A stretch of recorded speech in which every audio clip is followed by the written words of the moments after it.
नमस्कार दोस्तों, आज की इस वीडियो में हम बात करने वाले हैं BH सीरीज़ के बारे में। जो लोग पूछते हैं ना BH सीरीज़, भारत सीरीज़ के बारे में बात करने वाले हैं।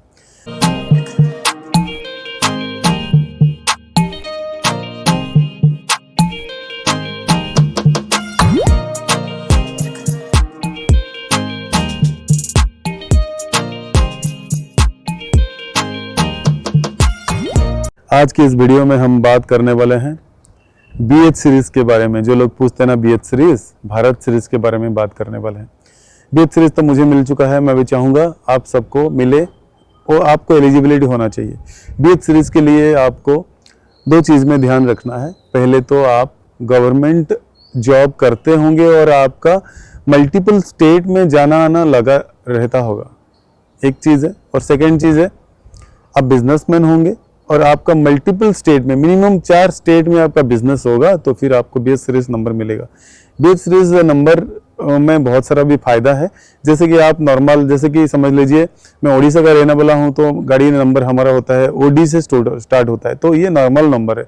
OD नंबर के लिए या आपका RJ नंबर के लिए, BR नंबर के लिए, WB नंबर के लिए, DL नंबर के लिए आपको एक बार पेमेंट करना पड़ता होगा, 15 साल में एक बार। समझ लीजिए गाड़ी का रेट है 10 लाख और आपका नॉर्मल सीरीज़ के लिए आप लेते होंगे ओनली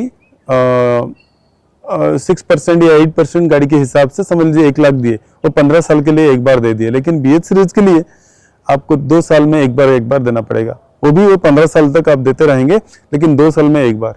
डिफरेंट इतना ही है। और बाकी रहा BH सीरीज़ में क्या है ना, पहले क्या होता था ना, लोग समझ लीजिए मैं उड़ीसा के रहने वाला हूं, तो फिर मैं उड़ीसा से बाहर गया, मैं दिल्ली गया, दिल्ली में फिर मुझे नंबर चेंज करना पड़ेगा, फिर जो मैंने रजिस्ट्रेशन फीस जो है फिर एक्स्ट्रा देना पड़ेगा। ये सब होते हुए गवर्नमेंट ने सोचा कि नहीं, हम इसको एक कानूनी चेंजेस कर रहे हैं, तो BH सीरीज़ वो लोग लागू किए। BH सीरीज़ में समझ लीजिए आप BH सीरीज़ किए तो फिर आपके दिल्ली में रहना है, तो दिल्ली में आपको कोई दिक्कत नहीं होगा, आप रह सकते हैं। फिर दिल्ली से चला गए आप कर्नाटक भी रह सकते हैं। तो ये सारे फायदा है। तो आप अगर BH सीरीज़ के लिए एलिजिबल हैं तो BH सीरीज़ लगा सकते हैं। मैंने वीडियो शॉर्ट में बताया, लेकिन इसके लिए बहुत इन्फॉर्मेशन भी आपको दे सकता हूं मैं, लेकिन थोड़ा सा बताया कि आप ध्यान में रख सकते हैं। और एक BH सीरीज़ में जो GST एग्जाम्पशन में दिव्यांगजन लोग लेना चाहते हैं वो भी ले सकते हैं, कि लेकिन BH सीरीज़ के लिए आपको पेमेंट देना पड़ेगा। समझ लीजिए एक बार में आपको 1 लाख देना पड़ता है, तो BH सीरीज़ के लिए आपको 10,000 या मैक्स टू मैक्स 15,000 देना पड़ेगा, लेकिन हर 2 साल में एक बार आपको पेमेंट करना पड़ेगा। आप भी दिव्यांगजन GST एग्जाम्पशन में आप ले सकते हैं, लेकिन इसमें क्या है ना, GST एग्जाम्पशन मिल जाएगा आपको टैक्स में और इंश्योरेंस में मिल जाएगा, लेकिन RTO में आपको देना पड़ेगा। ठीक है। सो होप कि आपकी आज की वीडियो आपको अच्छा लगा होगा, तो give it a thumbs up and do like, share, subscribe to the channel. बाकी मिलते हैं नेक्स्ट इन्फॉर्मेटिव वीडियो में। Thank you.